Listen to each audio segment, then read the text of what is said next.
tonight's address in the framework of ICA, the Institute for Contemporary Affairs, at the Jerusalem Center for Public Affairs, it gives me great pleasure to introduce our new head of the ICA program, Ambassador Alan Baker, who has served in senior diplomatic positions for Israel for many years, and not only Ambassador of Israel to Canada, but also the legal advisor of the Israeli Foreign Ministry. I think this background is particularly important in the period ahead as issues of international legality appear increasingly at the center of our discourse about the Arab-Israel conflict. And therefore, I don't think there's anybody I know more equipped who can address that in the ICA program, but also answer your questions when you call him and give tangible solutions to some of the hard dilemmas that you're going to be hearing about in the weeks and months ahead. So, Alan, if you don't mind just standing for a second so you see who Alan is. And Alan will be running the show here. And it's a great honor, a great pleasure, and I think he will make a great contribution to our shared interests here. Now let's move on to today's guest, who I would start with is a very good friend, Dr. Harold Rhode. That's all that matters. But, you know, we're also businessmen, we're in the profession. And I think Dr. Rhode's appearance here is incredibly important. His background, as is written on the invitation, is that he joined the United States in the Office of the Undersecretary of Defense for Policy in the Pentagon in 1982 as an advisor on Turkey, Iran, and Iraq. And he served as a Turkey desk officer in the Office of the Secretary of Defense and as advisor on Islamic affairs in the Pentagon's policy planning staff. And the list goes on. He's exceptionally equipped to deal with today's topic. Since the policy shift became evident in Turkey, and Turkey began playing on the playing field of radical Islamic politics, a question arose that nobody has really answered adequately, which is who will win the Arab Street, which is where this competition is occurring. And for those of us who at some point had to take an introductory course in Middle East studies, we remember the battles between the Safavid Empire and the Ottoman Empire going back hundreds of years ago.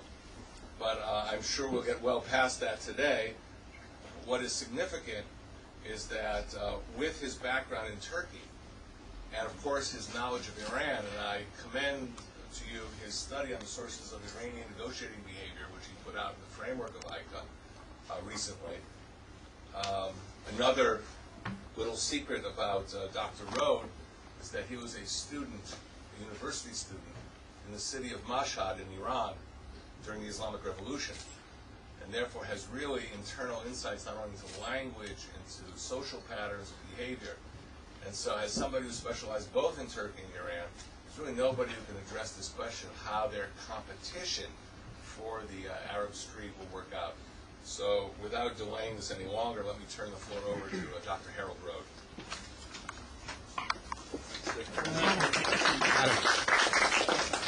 Guys, you shouldn't clap until you hear what I have to say. You may not like it. So, what am I? Is this all these microphones here?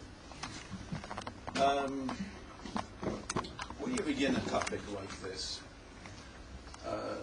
Dory explained that my background, I lived in Turkey, I lived in Iran.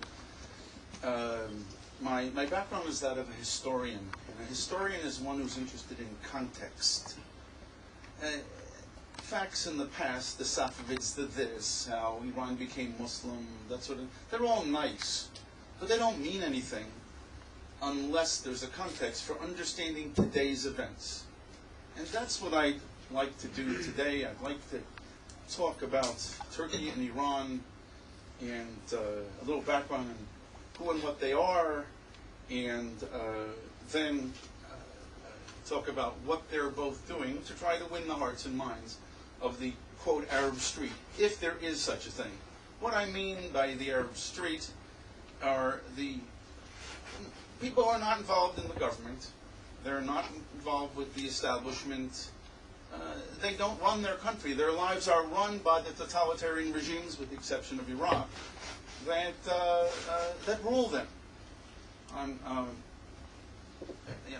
it's simply a fact, and God willing, that in the years to come, there'll be more countries in the Arab world that will be free, and I think at least there's one gentleman in this audience that if he has his way, that will happen for his particular country, and he knows who he is. So, I also want to say one other thing. When I refer to Turkey, unless I say otherwise, I am talking about the Turkish government of today.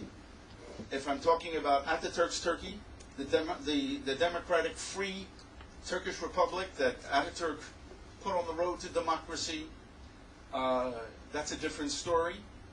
Not about the Islamist government that is ruling that country today, which, as far as I'm concerned, for the future, that view, I hope, will be an aberration. But we'll see. Anyway, what's going on between Iran and Turkey and the West? To begin with, Turkey is a Sunni, by and large, 2/3 of Turkey is Sunni, and the Ottoman Empire, on whose embers modern Turkey was founded, was a Sunni empire. There are about 1/3 of Turkey are Alevis. Alevis are, let's say, they're closer to Shiism historically than they are to Sunnism, and they are being terribly discriminated against by the regime in Turkey today. Again, please, I'm not talking about Ataturk. Ataturk had many, many Alevis with him. There wasn't discrimination under Ataturk. There is today, and I'm going to talk about some personal incidents that I've witnessed by the Prime Minister of Turkey and those around him, things that they've told me personally, and at times they didn't know that there was a Turkish speaker in their midst, and could understand them. Now, Iran and Turkey, Iran represents the Shiites, and Turkey represents the Sunnis. They have a battle which goes back since the beginning of Islam. When their prophet, when Muhammad died, the question was who was going to inherit the mantle of Islam, who should be the leaders? Is it going to be the Sunnis, or excuse me, back then, the family of the prophet? That became the Shia. There's a Hebrew word, Shia, with a samich, meaning like a faction. And Shia, usually if you have a S in Arabic, or it's a Sh in Hebrew, or vice versa, it's the same word. It means the faction which supported the family, versus what became, let's say, what was then the Meccan aristocracy. Who should inherit the mantle of Islam? We in the United States say, oh, that's history, something that happened last week, it doesn't matter. But they are still fighting this game, this battle that took place 1,400 years ago. Iran, until the 1500s, was basically, though not totally, Sunni. But for various political reasons, which I'm not going to go into here, it became Shiite, and became very Shiite within 100 years. It was just another layer of protecting Iranian culture from the entire world around it. And Iran thinks of itself as a highly sophisticated, urbane culture. Turkey, back then, already in the 1500s, again, was the greatest Sunni empire at the time. Now, both Iran and Turkey are working together, that is the Turkey, again, as I say, the present government, to undermine the West, to undermine, they're working together, shall we say, for the advancement of the Islamic cause in the world. I almost want to say not the Islamist cause. Accordingly, the battle continues until the entire world becomes Muslim. Everybody in this room is not Muslim, you will convert. You will become Muslim, and then the battle will be over. So they're working together on that one. But they're also working against each other. The Shiites versus the Sunnis, if you wish. The Shiites being Iran, and the Sunnis being Turkey. What I find so curious is that in the Ottoman Empire, when they wrote with the Arabic script, if you wanted to be a good Ottoman, you needed to know both Arabic and Persian extremely well, because you couldn't write the language otherwise. Until the Ataturk period, if you take a classic Ottoman text, what you will see is that there is Turkish grammar. Most of the grammar is Turkish. But most of the words are either Arabic or Persian. So you needed to know both. But once Ataturk changed the script, and by the way, the Arabic script is totally unsuited for the Turkish language, which has 14 vowels, and Arabic can express 3. There are many, many sounds in Arabic. There are 4 sounds which are in Arabic pronounced z, which the Turks pronounce z. So which of the 4 z sounds do you use? Modern Turkish just writes it with a z, or a z if we probably people were taught growing up here. It's not suited. So Ataturk, when he changed the script, within 6 weeks you could learn how to read and write. You couldn't do that and be a good Ottoman before. Now, why is that important? So you had to learn Arabic, which by and large was, shall we say, mostly a Sunni-speaking language, if you wish. Not totally, but mostly. But Persian, again, to be a good Ottoman, you had to know Persian. But if you learned Persian at an early age, you had, that could be dangerous, because maybe you would be also influenced by the Shiite texts, and that would be terrible. And so, what happened? You learned Persian when you were about 16, when your Sunni identity supposedly was fully formed. Now, why is all this important? It's important because in Turkey today, there are no Persian and Arab speakers in the establishment. The foreign ministry has, to the best of my knowledge, nobody who knows Persian, and nobody, they used to have one Arabic speaker. I don't know what the story is today. Yes, there are people who live in Turkey who are in the south who do know Arabic.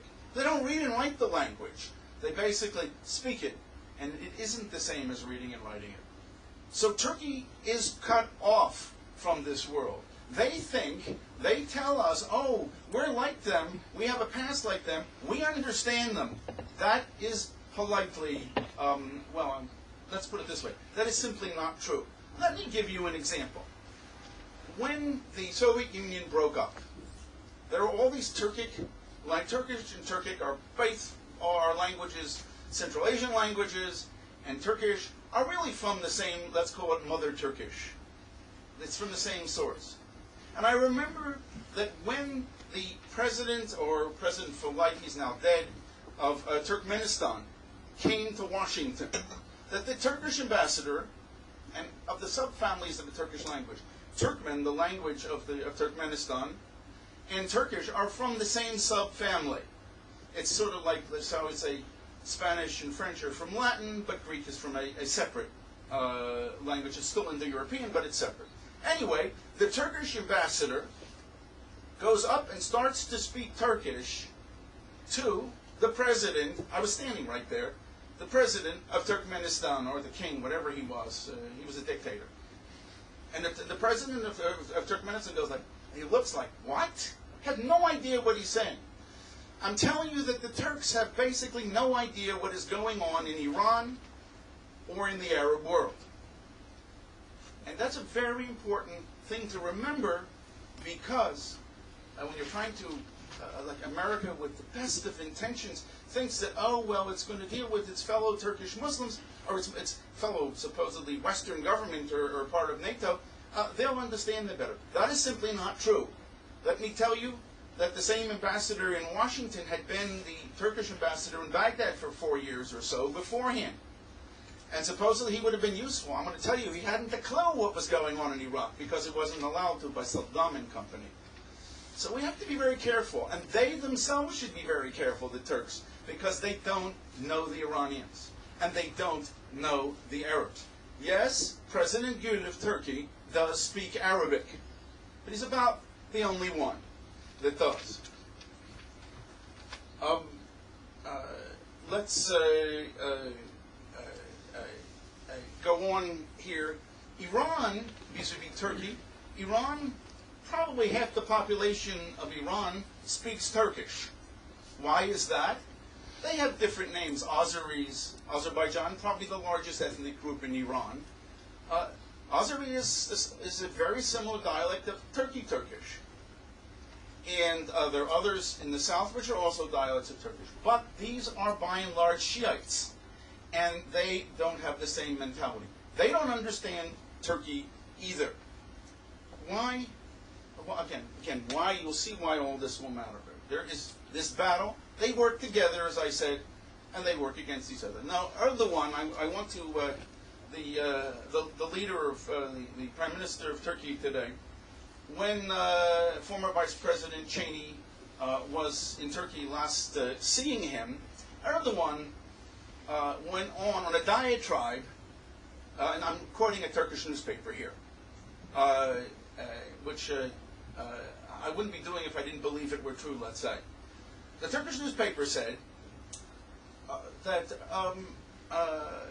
Erdogan starts to basically berate Cheney. You care so much about Iran having an atomic bomb, but you don't care at all that Israel has an atomic bomb. To which Cheney, who never raises his voice or anything like that, simply said, well, Iran threatens to eliminate a country. Israel doesn't threaten to eliminate anybody. One is defensive. One is offensive.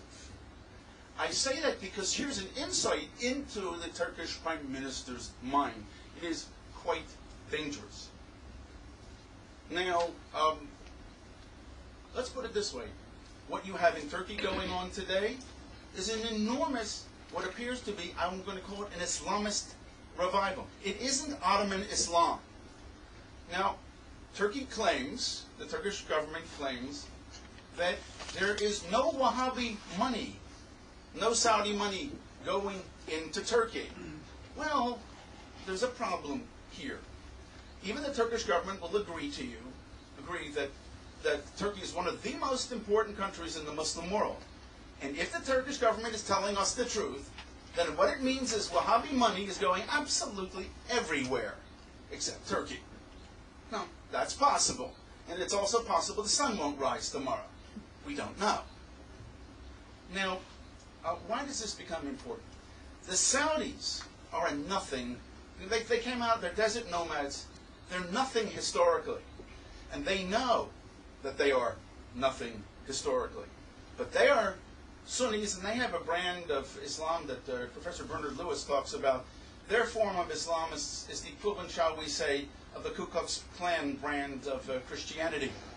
Except the difference is the Ku Klux Klan does not have the oil money, let's say, of Texas to spread its brand of Christianity, whereas the Wahhabis have tons of money, and they're using the oil money that we all spend, we give them, to propagate their hatred of the West, hatred of Israel, and hatred pretty much of everything else. Why are they interested, the Saudis, in Turkey?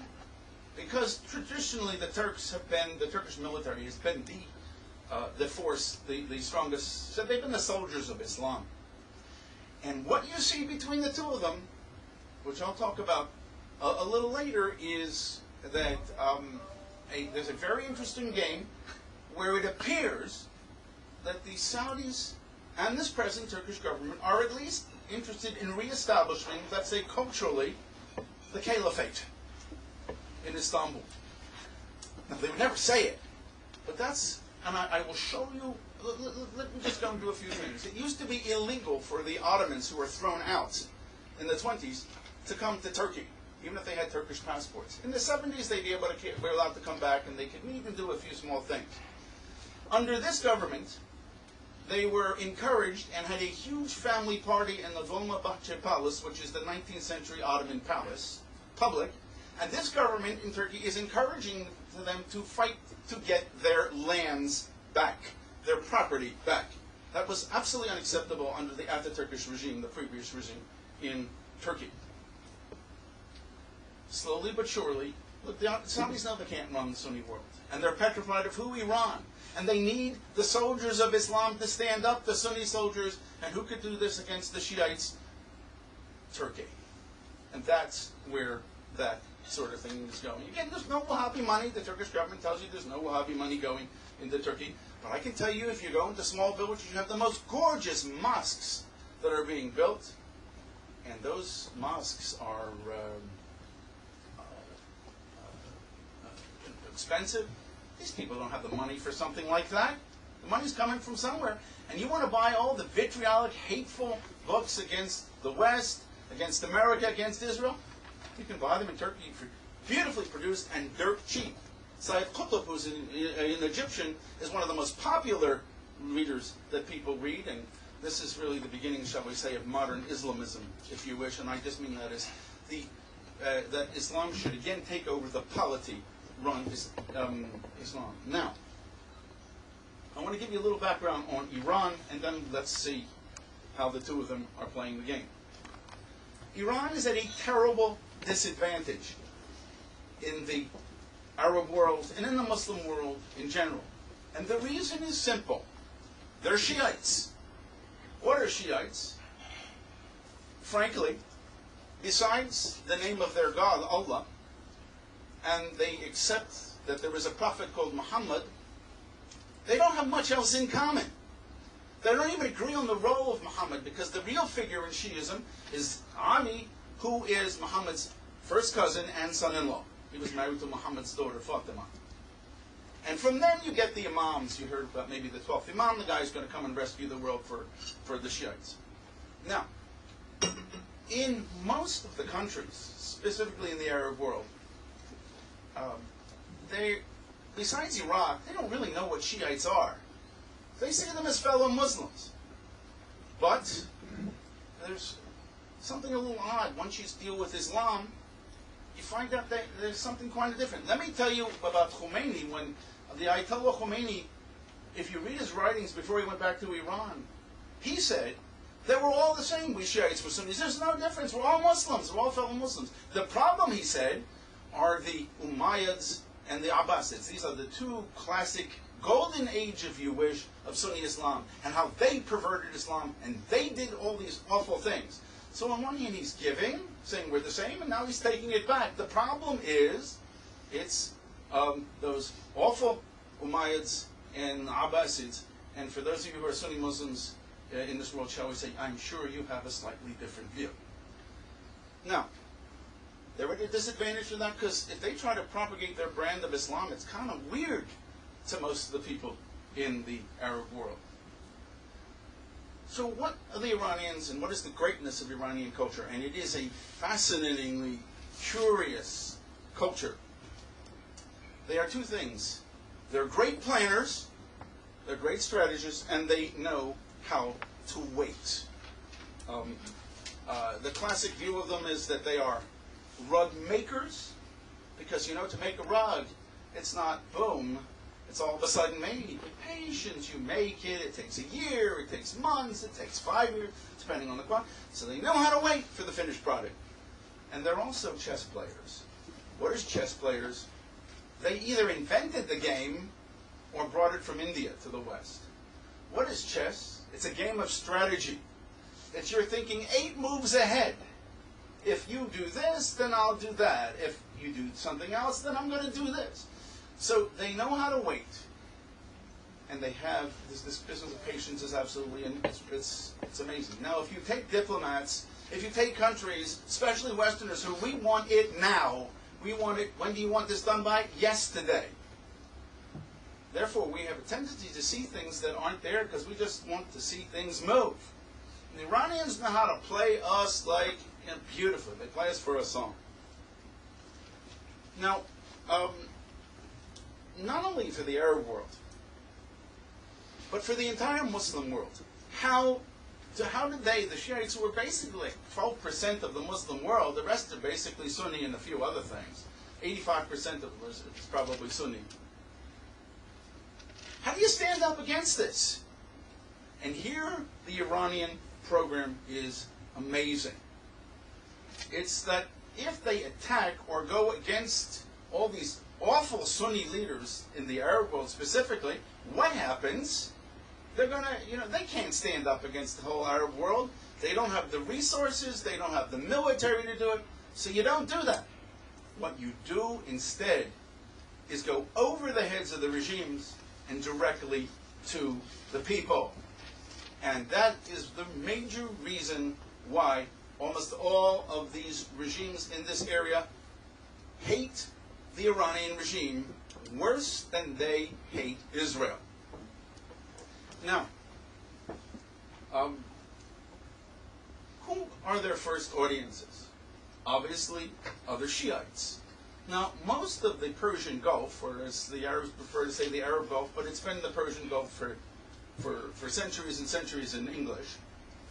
Most of the Persian Gulf, if you go on the Arab side, there is a general key. Where there is oil, there are Shiites. Now, the Saudi area where there is oil is approximately, let's say, 80 kilometers by about 400 kilometers. That's all. And that area, until 1902, was not Saudi territory. It was stolen by the Saudis at the time, and it is overwhelmingly Shiite. Kuwait, which I lived in Kuwait for about 7 weeks before before going into Iraq in 2003. Kuwait, you know, they tell you they're not sure. The rulers, of course, are Sunni, but what are the population? Well, you'll get all sorts of figures. Supposedly, nobody knows. I guarantee you, the government knows. And the government does its damnedest to placate the Shiites because they're a natural pick-off for the Iranians. And since I tried to ask Galore and, of course, could never get answers, this is what I was forced to do to try to figure it out. Arab businesses are not like IBM or Teletech or whatever. They don't have names like that. It is, Muhammad al-Basri and sons and nephews, and that's the name of the company by and large. Well, I would go down the streets in Kuwait City and look at the names. I used to carry Sunni names. If you see the name Omar, what a Shiite learns from the time that he's born is to say, I hate Omar. He learns mommy, daddy, and I hate Omar. Because Omar is the one who basically started in against and destroyed Muhammad's family from their point of view. So I would go down, and there were particularly Sunni names, Shiite names, and then they're neutral names. Like Muhammad could be either, and even Ali could be either. And I would go down the street and make check marks to see what was what. And I'm telling you that Kuwait is probably 50% Shiite. I don't know. But Bahrain is 80% Shiite. Bahrain, by the way, has an ambassador in Washington who is both a woman and a Jew. He's a member of the 36, and you can imagine that is not a coincidence. You know, to try to help them, basically, she can get the prices that, shall we say, others can't. And they're so petrified of Iran because it's going over their heads, as I said, in trying to undermine the people from below. So the Persians, they have already, from when Khomeini got off the plane, what did he say? We're concerned about America, you're concerned here about Israel. What Khomeini said, among his first words when he hit the tarmac in Iran, was, I have come to rectify a wrong which took place 1,400 years ago. You know, we Americans especially, 1,400 years ago? Wait, that's even before Columbus. Who knows about such things? It's ancient, whatever. But it is as alive and as well as could be. The answer was, I've come here to make sure that the right Islam triumphs. And his program resonated all throughout the Muslim world, and particularly in the Arab world, and here is what it is. What does he do? The first thing that there is he says over and over again, is that America can't do a damn thing. And what we did in the United States is when Khomeini came to power, everything we did was give in. And in the Middle East, you don't give in. You don't try to compromise. There is no concept in the Middle East of compromise as we have it because it involves personal honor. And if you compromise your personal honor in the Middle East, you are shamed. What does he do? He complained about America, and we went like this. Now remember, the Muslim world in general and the Arab world in particular feel, oh my God, look at what they've done to us. First is the Crusades, then is the this, and it has been, shall we say, Islam has lost and lost and lost since 1683, which is when they were routed in Vienna, and that's been the retreat of Islam ever since. By the way, just so you know, the date in 1683 on the secular calendar that the retreat began is none other than September 11th. You can imagine. So again, symbolism is everything in the Middle East. They don't understand why it isn't for us. Now, the hostage crisis. what happens? He takes American diplomats hostage. Students. Who the hell are these people? Students? Yeah, I'm a student too. If I'm, it's absurd. He takes them, and what do we do? Oh no, and we acted like we were afraid. The whole Muslim world, man, this guy's a Shiite. He's a Shiite leader who opposes the Umayyads and the Abbasids from way back. What does he do? All throughout the Muslim world, even as far as Indonesia, there are pictures of students are putting up pictures of the Ayatollah Khomeini. Do you think they knew what an Ayatollah was? Most Sunnis know what an Ayatollah. In fact, we in the West know more what an Ayatollah is than most Sunnis do. It doesn't mean anything in Sunni Islam. There isn't a religious hierarchy, a clerical hierarchy as there is in Shiism. Now, he hits this, I said, the hostage crisis. Who was the one who was saying, I'm bringing back the honor of the Muslim world?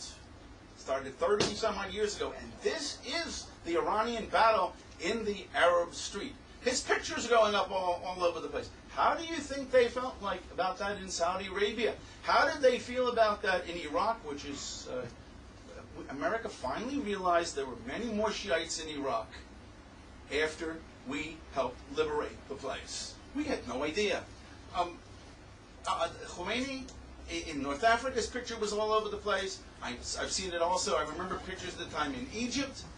This is the way to go over the heads of the Arab leaders, to go right to the people. He was standing up and bringing back the honor of Iran. Excuse me, not of Iran, of the Muslim world. And they remember, the Muslims feel that their honor has been blotched, they've been destroyed, and they're looking for somebody to save it.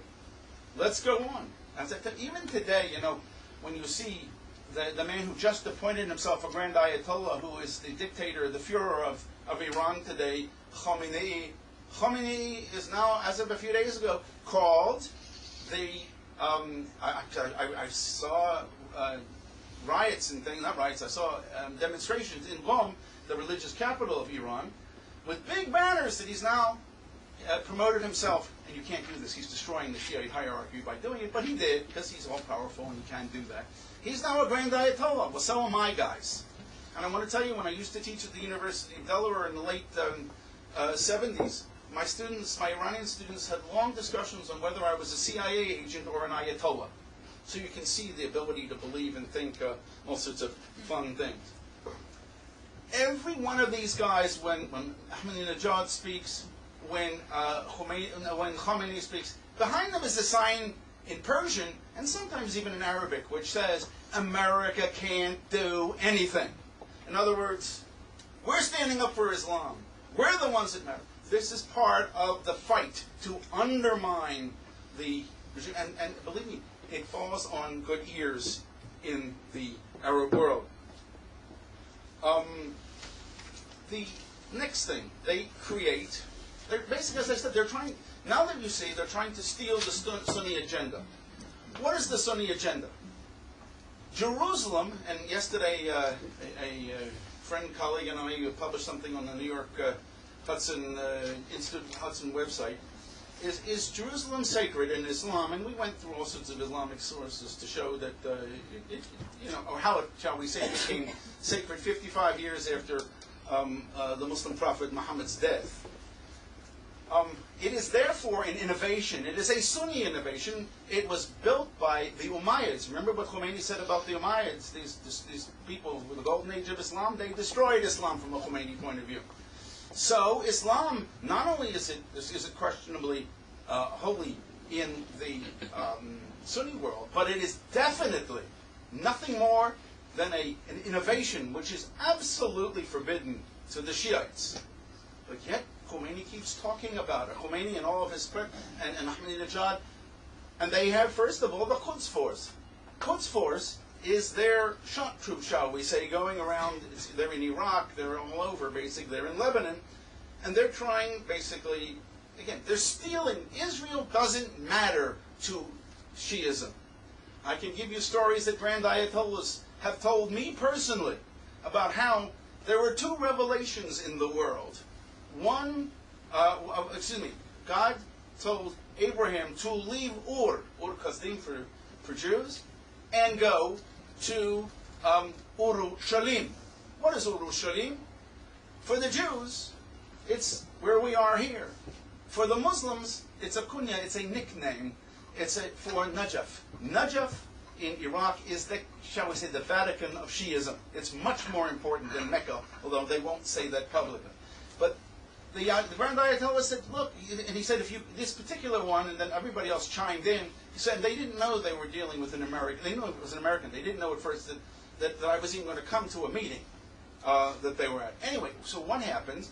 They say that Jerusalem was given to since Abraham had two sons, to the specific people, the children of Isaac.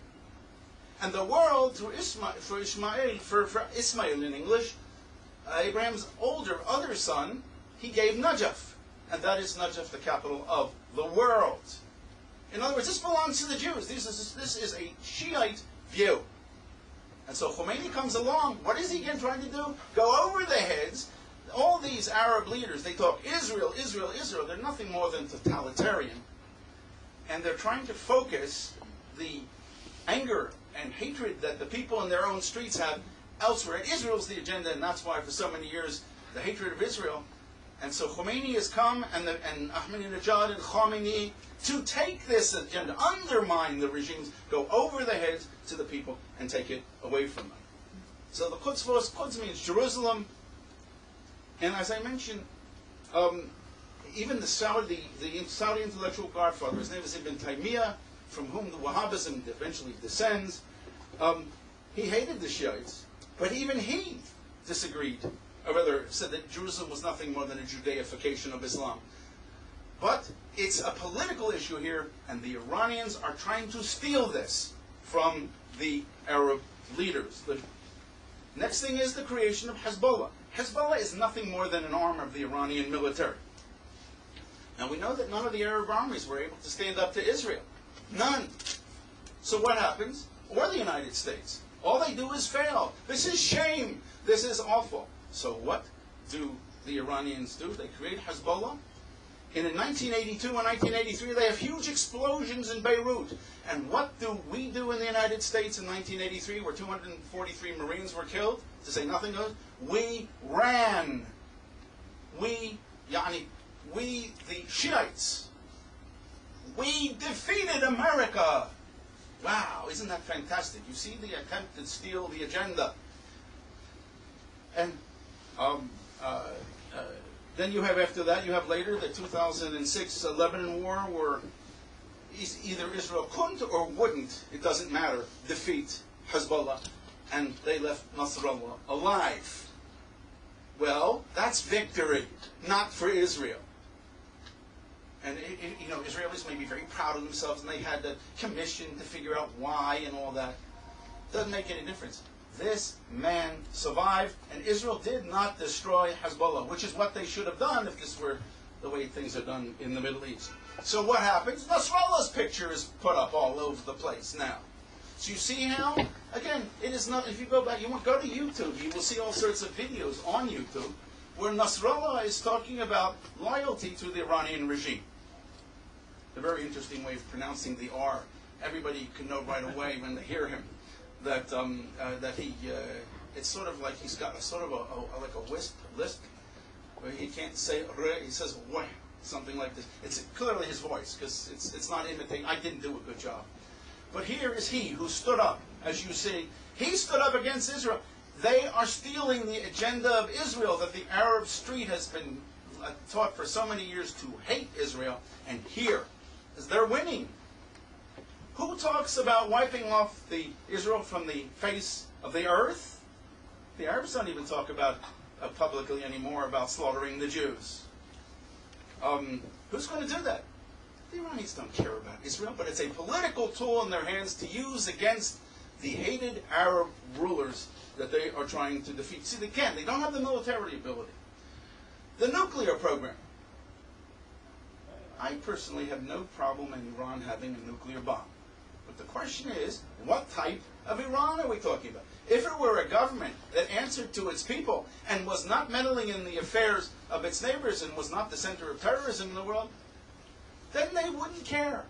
All we would like is that Iranians would shout, "You don't have Starbucks here."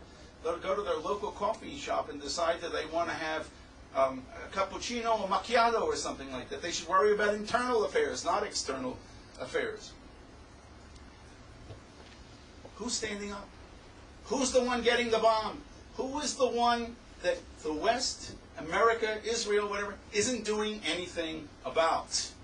It is Iran. Now, you are this disgruntled person in the Arab street. You don't really know what all these Shiites are about, except for maybe Lebanon. They're standing up for me. What are my own rulers doing? Nothing. They talk a good game. 30-plus years the Iranians have been doing this. And they made some headway. Now let's look at their Johnny-come-lately rival, Turkey. There was, before the present ruling Islamist party of Turkey, a ruler in Turkey by the name of Erbakan. Erbakan had Turkish parties change names, and they're sometimes declared illegal because they violate the idea of secularism. Erbakan in the 1990s tried to push the Islamist agenda to shall we say, take Islam, which was part of the private life in Turkey that was not allowed to be in the public domain, which is what Ataturkism was really all about. They weren't opposed to Islam, but just keep it relegated to the role of the private relationship between you and God, and not political Islam. What happened is there was put it this way, a coup by referendum, if you wish. The military basically said this is not going to go on, and they pushed them out, and the party was declared illegal because it was trying to re-Islamify politically the country. Again, we're not talking about destroying Islam, just keeping it out of the political domain. Well, two members of that party realized that, you can't do this so fast because you get in trouble. And those two members of that party are the Prime Minister of Turkey, Erdogan, and the President, Gül, who sometimes love each other and sometimes don't love each other, and another guy named Gülen, who's now living in suburban, or about 90 miles, what are we going to say, like 150 kilometers north of Philadelphia. Long reason why. But their goal is to slowly but surely re-Islamify the polity. I said in the earlier, what is Turkey trying to do? I think this government is slowly but surely trying to reestablish the caliphate. It may not be political. It may be cultural at first. Who knows? You can imagine, by the way, the Iranians want nothing to do with this, because the Iranians are Shiites and they don't see themselves as part of this world. There's been enmity between Iran and Turkey, again, since, as I mentioned, since the 1500s. The government encourages articles in the newspaper. It's the Turkish phrase Osmanlı bölgesinde, in the Ottoman area.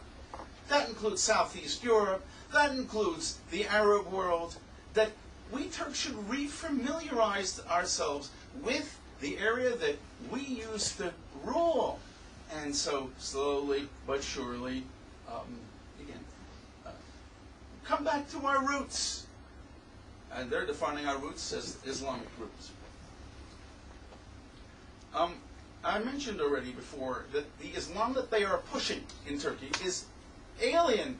Ottoman Islam was a hell of a lot more tolerant than the present form of Islam that's going on in Turkey, where if you are a non-Sunni, you're in trouble. The Alevis, just to give you an example of this, the remarkable prime minister that Turkey has, he was giving a talk at the American Enterprise Institute, and someone afterwards introduced me to him. And it was just a 2-minute thing, but he was in the middle of a very serious argument of 2 or 3 Alevi, non-Sunni Turkish businessmen, to which he, who was a very emotional man, yelled, Alevi köpek, and whoever is in this room, there's at least one Turkish speaker in this room. Köpek means dog, and it's an awful thing to say about people in Turkish. I have had senior leaders in the AKP party, the ruling party, tell me that the reason they don't like the Alevis, who again, as I said, 1/3 of Turkey, who are closer to Shiism than Sunnism, is because they do, I'm trying to make this polite, they do immoral things with their sisters and mothers. And so my response to them is, oh, have you seen that? How do you know? But it is what they say. And if you go back to the Ottomans had all these beautiful statements about Iran, the Qizilbash, which means redheads, which is how they referred both to the Alevis in Turkey and the Iranians, brigands, bad livers, who lead bad lives, and that's what they're doing. Let me give you another thing. Professor Lewis, who I'll never forget, when Dory had him speak here once, the place was so crowded that the windows, there were people standing at the windows with the windows open just to hear him, because he is the greatest Middle Eastern historian alive. There's nobody like him, and thank God at 94 and almost and a half, he was in pretty good shape for that age. Anyway, he's on a panel with the illustrious Turkish Prime Minister, Erdogan, and someone referred to Islamic terrorism. Now, the people who are doing terrorism, they say they're doing it in the name of Islam. That is why they're Islamic terrorists, because that's their definition of what they're doing. That act that we're calling terrorism, they're doing it in the name of Islam. Bernard said something, and then he heard again, Erdogan is a hothead, and he doesn't know. Bernard speaks excellent Turkish. And so, what does he say? A Muslim can't be a terrorist. Well, there are two ways of understanding that. Is that Islam doesn't allow terrorism, or probably what he really meant, which was that whatever he's doing in the name of Islam is okay. It's not terrorism. But anyway, these are these things when he doesn't understand at times there are people around him. His goal is to push the Ataturkish military aside. The goal of the military in Turkey is nothing more than to keep the secular democratic republic that Ataturk founded and started on the way alive. But after all, we know in our modern enlightened world, the idea of having the military in government is an awful thing. And so we need to push them aside. So as they were slowly but surely pushing aside the forces of democracy, the ones who got it, who when, shall we say, political forces or terrorist forces were taking over the country, they come in the military 3 times and then they left. Militaries, as a rule, don't leave once they get in. They stay. That wasn't the Turkish case. So what happens here? They're pushing the military aside, the ones who are really, really dedicated to Turkey being part of the West, and it's a very serious problem. I mentioned beforehand about the Ottoman royal family, how this government is encouraging slowly but surely the refamiliarization of the people of Turkey with the Ottoman rulers. I want to tell you that the Saudis at the moment employ some Ottoman family members as tutors in their royal court. Because after all, the Ottomans are serious, real people. We Saudis, we know what we are. We're desert nomads, got lucky with oil. Now, what's the Turkish game here with the Arabs? It is we who are going to stand up for Islam. Again, please, it's not Ataturkism. We're talking about the present government of Iran. We are the ones, and here Turkey has an enormous advantage over Iran. Why? Because Turkey, the Turkish government, is Sunni. And there is a cultural similarity. And with a friend of mine yesterday, we had a little talk about what I was going to say here today. He right away said, look, they're Sunnis. There's a similar mentality between most of the Sunni world and Turkey. Now, so what does Erdogan and company do? First, you remember Davos, where Erdogan got up and humiliated the Israeli president, Shimon Peres. And hey, you were a killer, you know how to kill. These are the words that, and you know exactly, shame on you for doing what you. And what is Peres' reaction? Typical, like the American reaction to the hostage crisis. oh, don't talk like that, please. And then the Israeli Foreign Ministry here, we shouldn't, no. What's the word? We shouldn't. Yeah, we shouldn't do anything to offend them.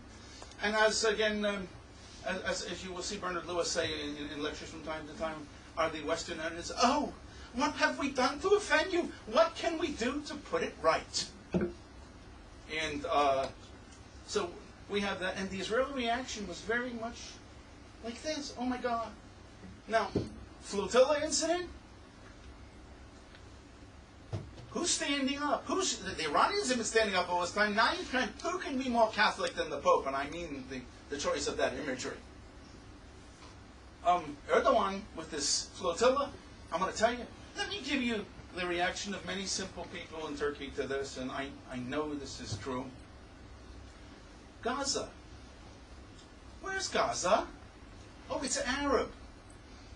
The word Arab in Turkish is not a nice thing. A-R-A-P is how you say Arab. And Turks will say Arab para. Para in Turkish is money, because that's what we know that the Arabs like, or they have. They come to Istanbul, they don't ask to go, we ask a taxi driver in Istanbul. They don't come to see the sights, they come for the women. They don't have to go to a hammam, they want to go instead to whores. That's what Turks really think, by and large, of Arabs. But that's not where Erdogan is.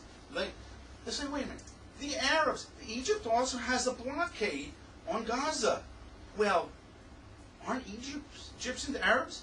And don't the Arabs have a ton of money? Why aren't they taking care of the humanitarian needs of Gaza? There are people in our country here who don't even have enough money to put bread on the table. That's what we should be doing. So Erdogan isn't, he's got his own problems at home. What do you see here? The flotilla incident. Again, it makes Israel look bad. What is the result? You found, certainly among the Palestinians, and I'm not sure about other places, guess what people are calling one of the newest names that they're calling their children, the new boys that are born? Erdogan, or Erdogan if you wish, because it's a particular type of G in Turkish. After all, he is standing up for us. So you see, it's a fight. Now, let's look at the results in the Arab world. And here we have a problem. The press in every country, with the exception of Iraq, is controlled by the government. There isn't such thing as a free press. What we have, and I'm skeptical about this, but you'll see why I think we can learn something. There's a guy named John Zogby. There's a guy named Jim Zogby, who in America is head of the AAAI, the American Arab Association of American. I'm not sure, but it's one of the Arab lobbies in Washington. His brother John is a pollster, and a pretty good one at that. Well, he's done polling in the Arab world. Now, in a totalitarian regime, you don't say things to people you don't know, because you don't know if you're going to end up getting in trouble for doing it. But in the Zogby poll, again, to say things about Turkey and the Arab world is not going to get you in trouble. Maybe about Iran it will. But here are the results. And this is just a recent poll. Turkey, the question was, what is the most friendly foreign country to the Arabs? France is number one, believe it or not. Maybe, I don't, this is about 2 months ago. And Turkey is number 2. Now, Iran doesn't even make the top 10. Now, that's interesting. Is it true or not true? I don't know. But what I do know is, if you start saying you're pro-Iran, you could be thrown in jail. So I don't know. But what is for sure, that the number 2 most important leader was Erdogan in Turkey throughout the Arab world. Second of all, excuse me, I had that wrong. What I'm saying is the country which is most favorable to the Arab world. France was 1, and Turkey was number 2. Iran doesn't make the top 10. Among foreign leaders, Erdogan is number 1 with 20% of the public supposedly supporting him. Number 3 rather, I don't remember who number 2 is. Number 3 is Ahmadinejad with 12%, and Nasrallah of Lebanon is 9%. How do we know? I don't know. But to say something good about Turkey ain't going to get you in trouble in these places. to say something good about Iran will. So what is the conclusion of all of this, and what does it mean? How deep is the support for Turkey and Iran in the Arab world? The Iranians have been working at this for 30 years, and they've made some inroads. I want you to know, don't think it's all Shiites versus Sunnis in the world, because I will quote you the Iraqi Arab, and I know this is also common among Shiites in Lebanon, the Iraqi Arab Shiite proverb about Persians. If you break open his arm, let's say in non-polite English, you can understand excrement comes out. So it shows what they think about Iranians.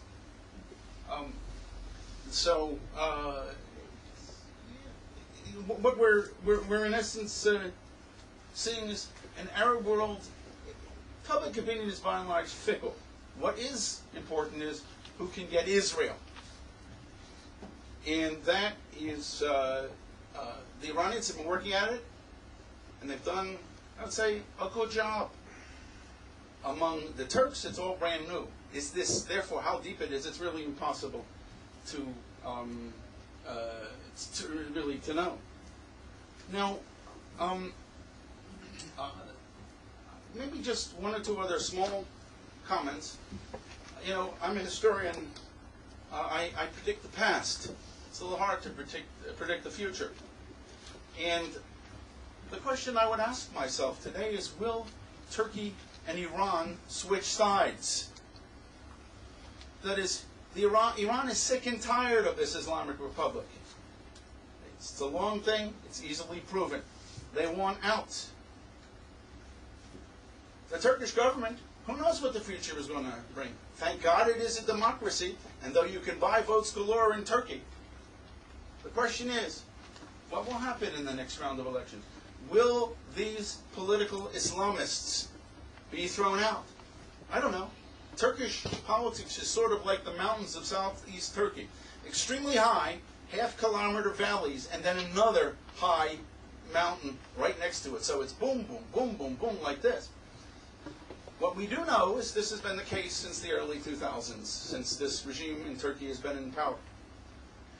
God willing, as far as I'm concerned, the forces of Atatürkism return, and they will recognize again the border of Turkey, that Turkey southern border is, you know, they're not interested so much in the Arab world. They're interested in themselves and in their own futures. I don't know what's going to happen, but these are the things that I would look at. All in all, though, in this game of Shiites versus Sunnis, Iran, you've got to admire their game, their cunning game. They're much smarter than everybody else in this area because they know how to think long term. They're sort of like the Chinese. Someone once asked Zhou Enlai, the former foreign minister of China, did the events of 1453, when Istanbul was taken over by the Muslims, is this, how important, is that the beginning of modern history? He said, oh, that's too early to tell. We'll know in the future, time-wise, whether Iran or Turkey will, or either, will win the hearts and minds of the Arab streets. All I can tell you for sure is there's a huge battle on, and each is trying to, the Iranians are trying to steal the agenda from the Sunni leaders, and the Turks are trying to steal it from the Iranians, and both governments are working against America and Israel. Thank you. We have time for some questions. I'll ask everybody who gets a microphone to identify themselves when we're reading it and knows who's talking. So please remember to identify yourself. And I'm going to take the first question myself as chairman. I don't know whether you can answer this, and I don't know whether this is an uneducated question. But since you start out with history, this is Dory Gold, by the way. Historically, there was a Shiite-Sunni competition in the 12th century between the Shiite Fatimids and the Sunni Ayyubids, Salahuddin. And interestingly enough, what finally led to the break of the Shiite Fatimid grip in Egypt and North Africa was when Salah ad-Din conquered Jerusalem from the Crusaders. And this was followed by the collapse of the Fatimid rule in Egypt. Is that coincidence? Or is there any understanding on the Shiite side that to win this 1300-year war, to bring about a change of Sunni dominance, the key for their strategy is the defeat of Islam? First of all, Dorian, I never thought of a question before. So, for history, so I just don't know the answer. Okay, thank you. No, I appreciate it. Until the day we die, we're learning. I need to think about that. I would say that Jerusalem becomes important only when it is ruled by others. But even Salah ad-Din that you mentioned made an agreement with the Crusader kingdom at the time, giving them back Jerusalem. Now, what is interesting about that agreement? Why did eventually they come and defeat the Crusader kingdom? It had nothing whatsoever to do with Jerusalem. What happens is that there were some local Crusader rulers on the what is today Jordanian side of the river, who went down, and they were going down to try to capture Hijaz. That's where Mecca and Medina are, and that was totally unacceptable. That's the real holy cities, and that is why they said enough is enough. We're going to liquidate these people. So it's a partial answer, Dory. I need to think. I'm about to. Part two will be coming. Okay. Questions? Michael?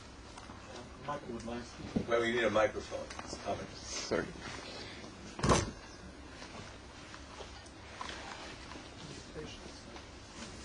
Patience, yes. The Iranian. I wanted to ask you about, there are a lot of questions, but one short question. About the possibilities of Sunni and Shia cooperation. In general, American and Western planners in general, from the intelligence services, and you know this, generally rule out the possibility of cooperation across the chasm. But we have in our neighborhood a very interesting, clear exception to that rule, and that is Hamas, which is a Sunni organization that came out of the Muslim Brotherhood roots, which is almost completely financed today and trained by Iran. Are there any possibilities, first of all, in general, how much of this do you see happening across the world? And do you see Turkey and Iran working together against the great Satan and the little Satan? The answer to your last part is yes. They are Turkey and Iran. Again, Turkey, I mean the present government of Turkey, working together against America and Israel and the West in general. Let me go even I buy your point, Michael, and I would go even further. And that is that for the longest time it appeared that Iran was at least housing or supporting bin Laden. Bin Laden hates Shiites. As a good Wahhabi, he knows that since they are apostates, the Islamic law for apostasy is death. Yet, here they are working, Iran is supporting Al-Qaeda. What is this? So the idea of them working together, I'm reminded, since we're in Israel, if I may not get this exactly, but didn't Ben Gurion say in the 30s, after the White Paper, we work with the British against the Nazis as if there was no White Paper, and we work against the British against the White Paper. So in other words, you're working two what appear to be contradictory objectives. You're working at the same time. There is no problem with Shiites and Sunnis working together. First, when we figure out, look, I worked in the American government from 1982 until last January, this what is it, 8 months ago, 9 months ago, whatever it was. And in the beginning, it was very clear that people thought that Shiism was the terrorist branch of Islam. And if you believe that, we can go on to, we can come up with anything, It's absurd. The enormous lack, I want to say, of willful lack of knowledge is unbelievable. It's not blanket, because believe me, in the State Department there's some very good people, in the CIA there's some very good people, in the Pentagon there's some very good people. And I would say that willful lack of knowledge is also true in this country. I'm amazed. They have to do their diplomatic thing or whatever it is, and so their goal is to ignore reality. And so you therefore come, they can't work together and they can't that. Of course they work together. Look, we're talking about negotiating with Palestinians right now here. Well, and we've assigned here to the United States and Israel that the people running Ramallah, they're the ones we negotiate with, because we've decided that well, why? Don't we believe in democracy? Wasn't there an election here? Didn't Hamas win the election? Maybe I'm wrong, I don't understand. These are internal family battles, and we're deciding, we label, I hereby dub you Sir Moderate, and therefore I will deal with you. And it has nothing to do with reality. This is how we in the United States negotiated. There was when Khomeini and company appointed a president, Beni Sadr. We know what a president was. We had one for 200 years by then. So we negotiated with Beni Sadr for the hostage relief. He had as much power in Iran as I did. This is not true. But we label people in certain ways, and therefore it shows, it destroys, it prevents us from coming to serious conclusions. Believe me, if there is a will to see things for what it is, it's not rocket science. It's eminently doable.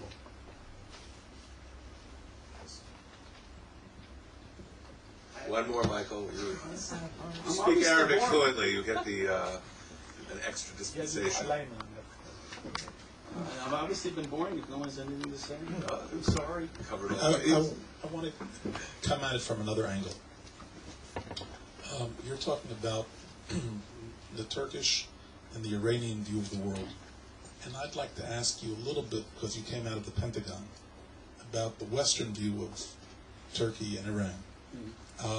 Particularly, and we've had two good examples. One is the view this week of Angela Merkel, who says that multiculturalism in Germany has basically failed, and the view of Obama, whose first foreign trip took him to Turkey, and whose policy has been to engage Iran. Now wait for the question. Patience. Who's right? I don't know how to answer who's right. I do know how to say the following. Angela Merkel is absolutely right on the idea of not integrating these people into their society.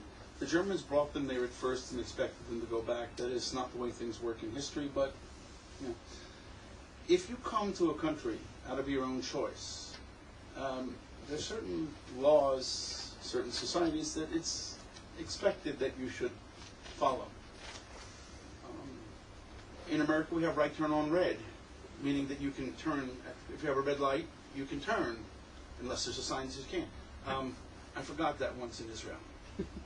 That you don't have that law here. I was lucky. I did it, and I wasn't there. Oh, what am I doing? I was on jet lag at the time, but still. Visit me, Mr. Obama. I don't even know where to begin here. Let's just say the world is not as he wishes it to be. And in the Middle East, when you do that, you pay.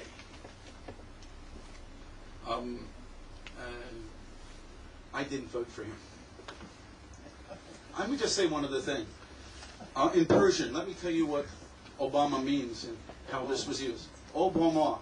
O means he, Ba is with, Ma is us. Isn't that curious? The Iranian government told its people, don't revolt. Don't try, because they're looking for a sign that we're serious.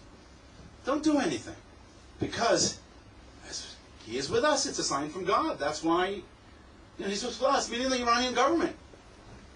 He said, Obama, and then backwards, we are with him. And how did Obama, if you wish, repay the compliment? Is that he became president on January 20th. On March 20th was the Iranian New Year's. It's the most sensible New Year's in the world because it's the birth of spring, 20th, 21st. And he, for the first time, of any American president or anybody else, instead of giving greetings to the Iranian people, he did that. But he also talked about greetings to the Islamic Republic of Iran. Now, if you're looking for signs, and that's how Iranians look for it, that means he was with the government, because he called it by its formal title. Ronald Reagan didn't talk about the People's Republic of East Germany, Democratic East Republic, I don't know, whatever. He called it East Germany, North Korea. It's not the Democratic People's, I'm not sure what are these titles. When you give in to their words, when you accept their words, and that's what Obama, no, he either did it because he knew he was doing it, or he's naive. Whatever it is, they're both dangerous. I don't know. I don't know him. I don't know what to say. Anyway. Well, I'd like to thank Dr. Harold Rhode for how would I put this, sparkling view of the Middle East with a lot of insight, a lot of sense of language, culture, background, and current politics. And as I said before, his work on sources of Iranian negotiating behavior just came out with ICA and the Jerusalem Center. I suggest you pick it up and look at it. It's on the outside here. We